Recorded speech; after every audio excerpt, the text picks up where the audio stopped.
بانی مسجد بہتر شہر سے شہیدہ کی مرحوم جناب سید علی مصطفی ان کی خدمات عزاداری کے حوالے سے بہت عظیم ہے.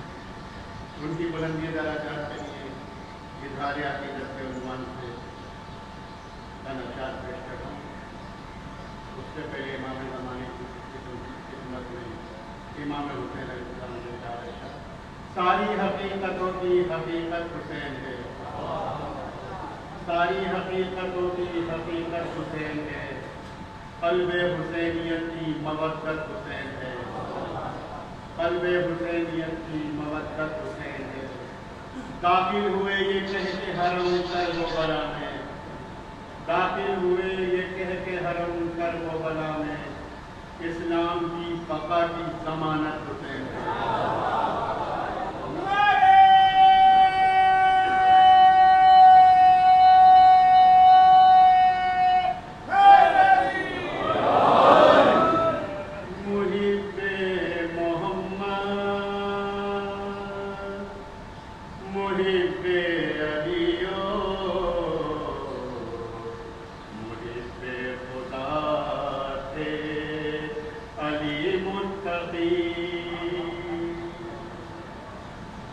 محب محمد محب علی محب خدا تھے علی متقی. سرکار جعفر علیہ السلام, سرکار جعفر سے جعفری اور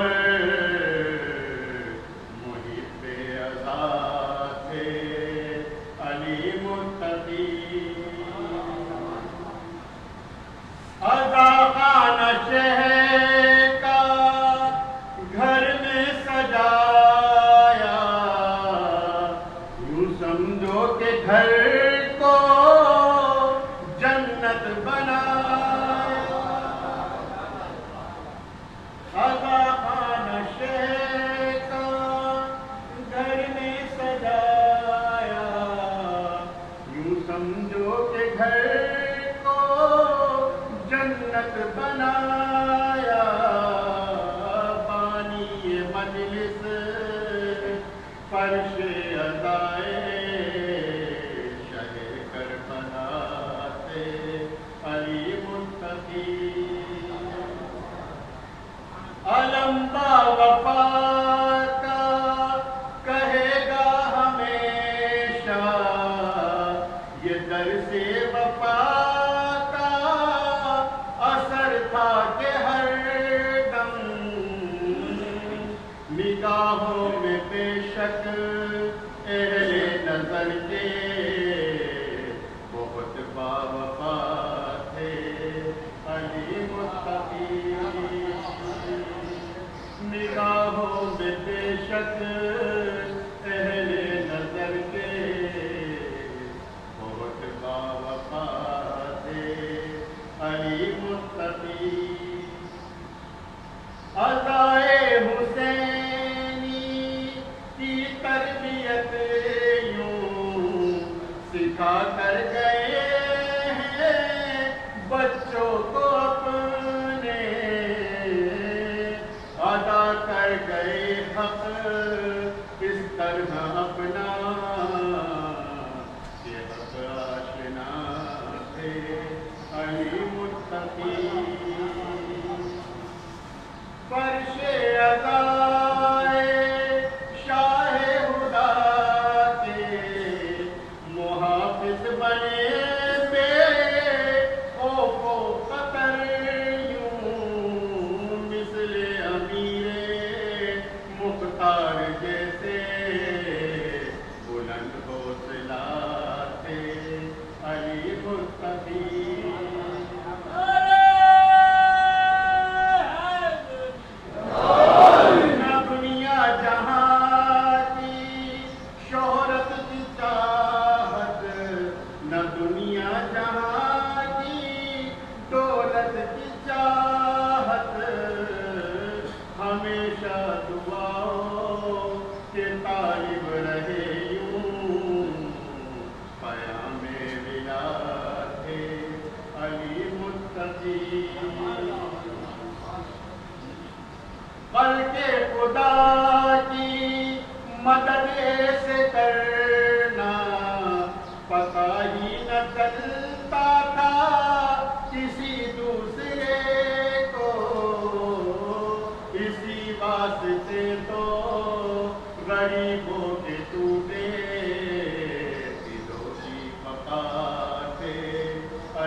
شاہدی میں مرنا شہادت، غم شاہدی میں جینا سعادت، غم شاہدی میں مرنا شہادت، شہادت کا درجہ دیا رب نے ان کو کہ حق کی صدا تھے علی متقی۔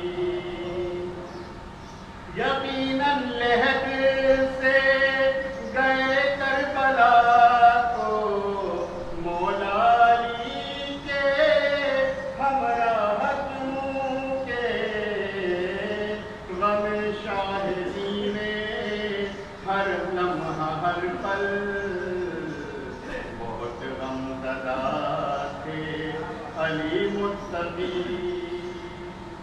یہاں پڑھنے مجلس آئے جو علماء، متاثر تھے ان کے اخلاق سے سب، بتائیں گے تم کو شہنشاہ نقوی، بہت خوش نوا تھے علی متقی۔ نماز رضا میں نماز خدا میں مسلسل رہے وہ بیدار انور، ولائے نبیوں علی کی بدولت بڑے پاسخا تھے علی متقی۔ بلند ترین خیال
پلٹ نہ جائے آدمی،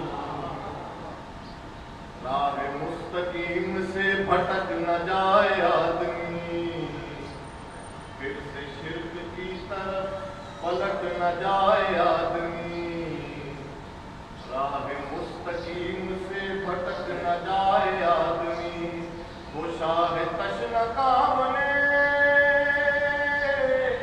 وقت کے امام نے حق کی راہ پر لہو سیک دیا، جلا دیا، دین کو بچا لیا، دین کو بچا لیا، اور پڑھتے پڑھتے بات جب رسول دین پہ آ گئی، اور یزیدیت کی شکل میں عروج پا گئی، پڑھتے پڑھتے بات جب رسول دین پہ آ گئی، اور یزیدیت کی شکل میں عروج پا گئی، پڑھ کے پھر دلیر نے شیر حق کے شیر نے دوپہر میں تخت و تاج قصر شام اٹھا دیا، دین کو بچا لیا،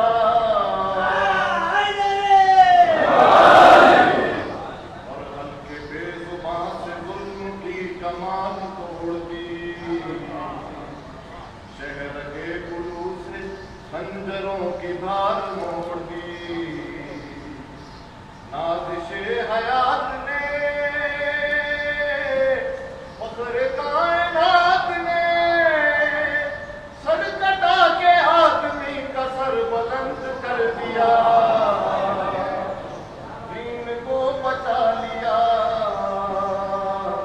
دین کو بچا لیا، دل کہاں سے لاؤں جو کروں یہ واقعہ بیان، تین دن کی پیاس میں وہ حوصلہ کلوا،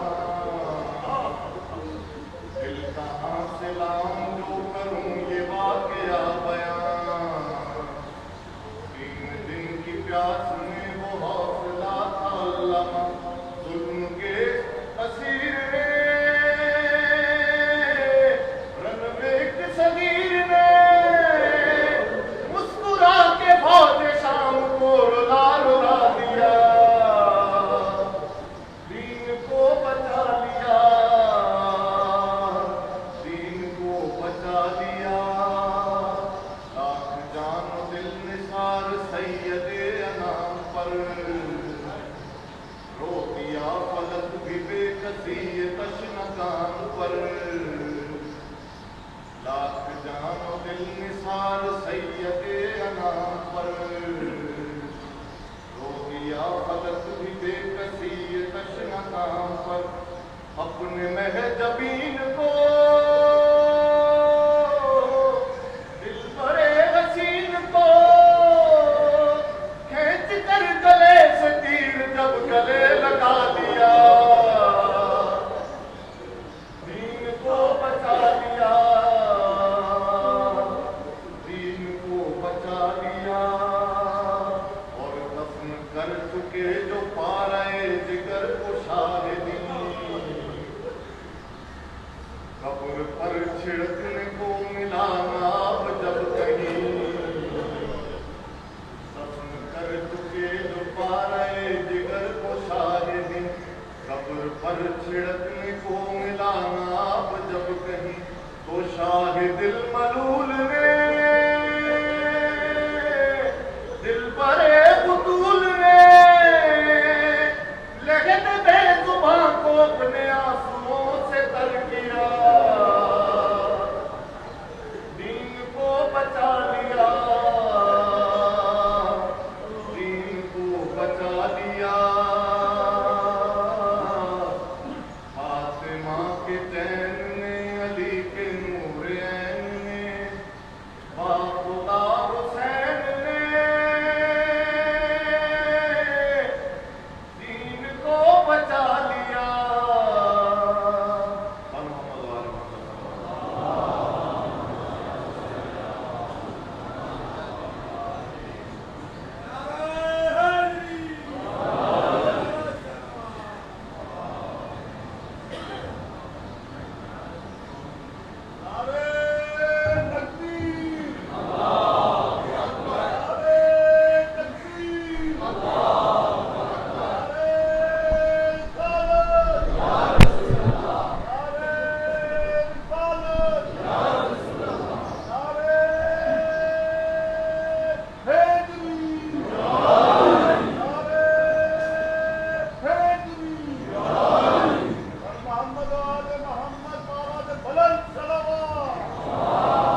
محمد وآل محمد بلند صلوات.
قرآن مجید یوں تو 6000 سے زیادہ آیات پر مشتمل اللہ کا کلام ہے، مگر اس میں کچھ آیتیں ایسی ہیں جو اگر ان میں سے کسی ایک پر بھی عمل ہو جائے تو گویا پورے قرآن پر عمل ہو گیا۔ لہذا ان آیتوں کو آیت الجامع بھی کہا گیا ہے، جامع مکمل۔ کچھ سورے بھی ایسے ہیں جنہیں سورۃ الجامع کہا گیا ہے۔ 114 سورے ہیں، مگر ایک سورے پر عمل ہو جائے تو گویا پورے قرآن پر عمل ہو گیا۔ وہ آیات جو آیت الجامع کہلاتی ہیں، ایک آیت پورے قرآن کا کام، ان میں مثلاً ایک آیت سورہ مبارکہ بقرہ ہے، قل انما موعظکم بواحدہ، اے میرے حبیب ان سے کہہ دو میں صرف ایک نصیحت کرتا ہوں۔ 6000 سے زیادہ نصیحتوں میں صرف ایک چیز کو کہہ رہا ہے کہ میں ایک نصیحت کرتا ہوں۔ میری نصیحت یہ ایک ہے، ان تقوم للہ، جو بھی کام کرو وہ اللہ کی خاطر، تمہارا ہر کام للہ ہی ہو، اللہ کی خاطر۔ مثنیٰ و فرادا، مل کر یا اکیلے رہنا۔ مثنیٰ کو مقدم رکھنا ہے، فرادا کو مؤخر رکھنا ہے، ترجیح مل کر کام کرتے ہیں۔ سلمان پڑھ رہا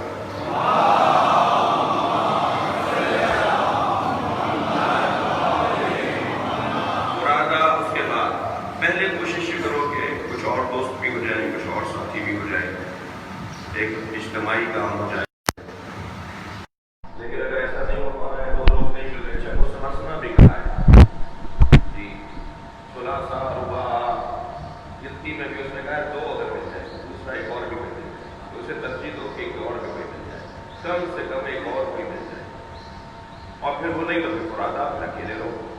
3 اور 4 بھی نہیں کہا.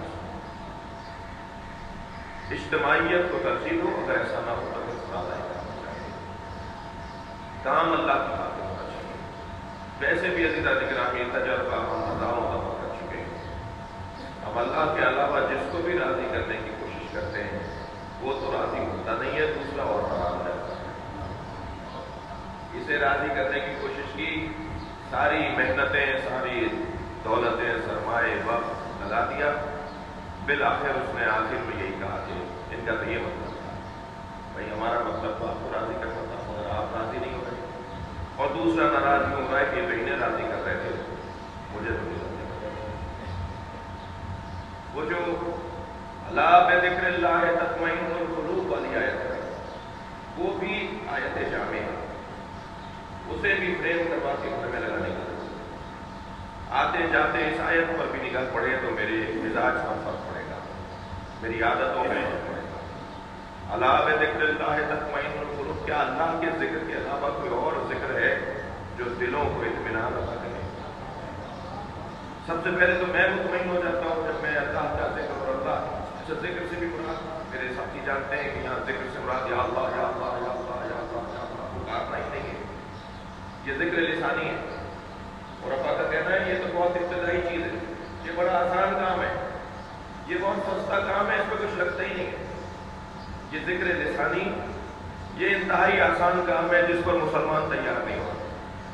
کہاں پڑھی جاتی ہے نمازیں, کہاں کیا جانا ہے ذکر لسانی؟ ذکر لسانی کے لیے لوگ مشکل میں وہی کرنے کو تیار نہیں ہے جو سب سے آسان ذکر ہے. اس سے کہیں زیادہ مشکل ذکر قلبی ہے, ذکر فہمی ہے, ذکر عملی ہے. وجود پکار پکار کے کہے اللہ اللہ, پورا وجود ہمارا للہ ہی ہو جائے, ہمارا ہر کام اللہ کی خاطر ہو جائے. وہ ہے پھر ذکر عملی, پھر ذکر وجودی, پورا وجود ہی ذاکر ہو جائے. یعنی میری زبان ذاکر نہ ہو بلکہ میرا وجود ذاکر ہو جائے. وہ مشکل مراحل ہے, وہ بات کے مراحل ہیں, وہ محنت اور اس کے لیے مراحل گزارنا ہے. اس کے لیے طہارت قلبی چاہیے, طہارت بدنی تو ابتدائی بات ہے, وہ تو مقدمہ ہے, شاید اس کا حصہ بھی نہیں ہے. جس طرح وضو واجب نہیں ہے, نماز کی وجہ سے واجب ہوتا ہے, ذاتی طور پہ وضو واجب ہی نہیں. وضو مقدمہ ہے, واجب ہے. نماز واجب ہوگی تو وضو واجب ہوگا. میں قرآن کے حروف کو ہاتھ لگانا چاہتا ہوں تو کیونکہ قرآن کے حروف کو بغیر وضو کے ہاتھ نہیں لگایا جا سکتا تو پھر وضو واجب ہوگا. اور قرآن کے حروف کو ہاتھ لگانا واجب نہیں ہے, لہٰذا وضو بھی اس وجہ سے واجب نہیں, اس وجہ سے واجب نہیں. نماز کیونکہ واجب ہے تو نماز کے لیے وضو ہے, ذاتی طور پہ وضو ہے ہی نہیں. کوئی اگر معروضی جسمانی حالات کی وجہ سے نجاست کا شکار ہو جائے تو اس وقت تک اس کے اوپر طہارت واجب ہی نہیں ہے جب تک کہ اذان کی آواز نہ آ جائے. یہاں مؤذن نے اذان کہا اور وہاں اس کے اوپر واجب ہے کہ طہارت کو عملی طور پر دیکھا. تو بہت ساری چیزیں جس سے تو یہ ذکر اللہ کا ذکر اللہ تطمئن القلوب, کیا ذکر الہی کے علاوہ کوئی ذکر ہے جو دلوں کو اطمینان عطا کرے؟ یہاں ذکر سے مراد یہ یا اللہ پکارنا, یا رحمان یا رحیم پکارنا نہیں ہے, یہ بہت آسان کام ہے. وہ ہے یاد, ذکر یعنی یاد. یاد اس وقت مکمل توجہ آپ کی میرے ساتھ ہے, جس پہ میں ایک علیحدہ سے شکر گزار ہوں. اس وقت میری مکمل توجہ اپنے مضمون کی طرف ہے کہ مجھے پہلے یہ کہنا ہے, پھر یہ کہنا ہے, جو سوچ کر آیا ہوں جہاں تک ممکن ہو. یہ جو آپ کی توجہ مکمل مجلس کی طرف, میری توجہ مکمل بیان کی طرف ہے, اسے کہتے ہیں ذکر. اس وقت آپ ذکر کی کیفیت میں صلوات پڑھیں گے محمد.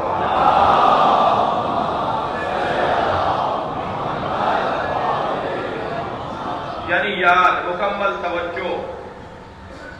اور بعض اوقات تو توجہ اتنی شدید ہو جاتی ہے کہ چیونٹی کاٹ دیتی ہے, سوئی چپ جاتی ہے, مگر ہماری توجہ وہاں نہیں ہوتی. ہم اس میں ڈوبے ہوئے ہوتے ہیں کہ جس سے ہمیں شوق اور محبت ہوتی ہے. اب سمجھ میں آتا ہے میرے بچوں کو کہ تیر کیسے علی کے بازو سے داروں سے نکال لیا گیا, اور مولا کو احساس بھی نہیں ہوا کیونکہ حسین مولا علی یاد الہی میں غرق ہیں. اور جب یاد الہی میں وہ غرق ہو تو دوسری طرف وہ دیکھتا ہی نہیں ہے, سوچتا ہی نہیں, اسے احساس